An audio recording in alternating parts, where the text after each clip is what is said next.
Hello inmates, welcome to the asylum. Today's entertainment is part 1 of a heaping dose of Fire Emblem Heroes complaining-gushing.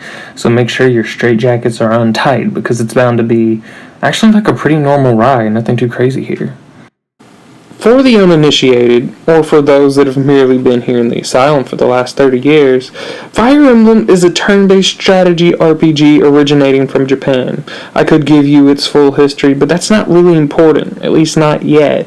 All you need to know is that we're talking about Fire Emblem Heroes, the free-to-play mobile entry in the series. At the beginning of February, Fire Emblem Heroes turned 1 year old, and this meant that the devs wanted to introduce something big, something grand, something that turns the game on its head and something that reinvigorates the player base. Instead, they added a limited time Rythm-based minigame.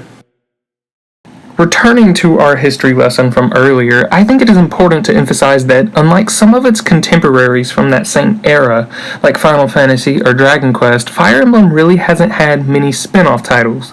I mean, sure, there are the Super Smash Bros. Cameos, you know, the one that actually introduced the series to the US and actually got Nintendo to finally bring it stateside. Yeah, those cameos. In fact, the largest departure from the whole turn-based strategy RPG niche that I'm aware of would have to be the recently released Fire Emblem Warriors, which is a Dynasty Warriors hack and slash affair that's basically just a Dynasty Warriors game with Fire Emblem skins in it.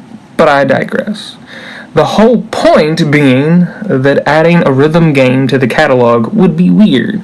Adding a Rythm minigame to an already existent 1 year old free-to-play title that definitely adheres to the series' turn-based strategy RPG roots in an effort to reinvigorate the player base is downright mind-boggling. But that's where we're at today. And honestly, I don't know how we got here, and I'm not sure I even want to know, but the question persists. Is it good though? First, I think it is important to view this largely as a solitary experience. Then, in my next video, I will look at it in relation to the rest of the game and series at large. In this context, on its own, it's not terrible. In fact, it's actually rather fun. You have your own team of 4 units all lined up on the left side of the screen, each in their own row. Enemies spawn on the right side of the screen and progress towards your units. You tap on the enemy unit right as they get in front of your unit, and voila! That's about it, but that's fine because on a technical level it works really well. To make things better, Intelligent Systems did right by their audience, namely they knew this wasn't the core experience people were looking for and that because of the lack of crossover between strategy and Rythm fans, that they needed to give plenty of customization options to have an experience tailored to them. There's a normal and hard mode which predictably changed the number of foes being thrown at you.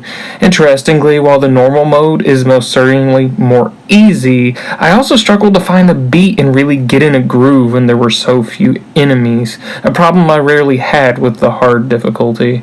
There's also a casual mode where you tap a generic avatar at the bottom of the screen to account for all 4 lanes at once.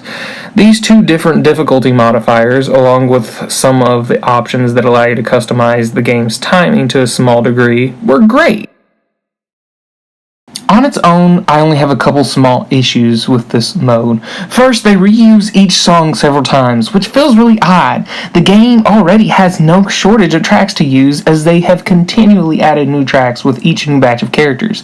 In theory, over the course of over a dozen games, they probably have hundreds of tracks they could utilize, so there's no need to repeat them. Maybe, eventually, they start repeating them after they've made a ton of maps for this mode, but then at that point it would have been quite a while since you'd had played on these tracks, so it wouldn't be such an annoyance. Second, Pegasus enemies can go screw themselves. They come down from the sky, and since they don't dedicate themselves to a lane until they land right in front of a unit, you have to watch their trajectory, and looking up instead of forward distracts you from all the enemies that are charging at you.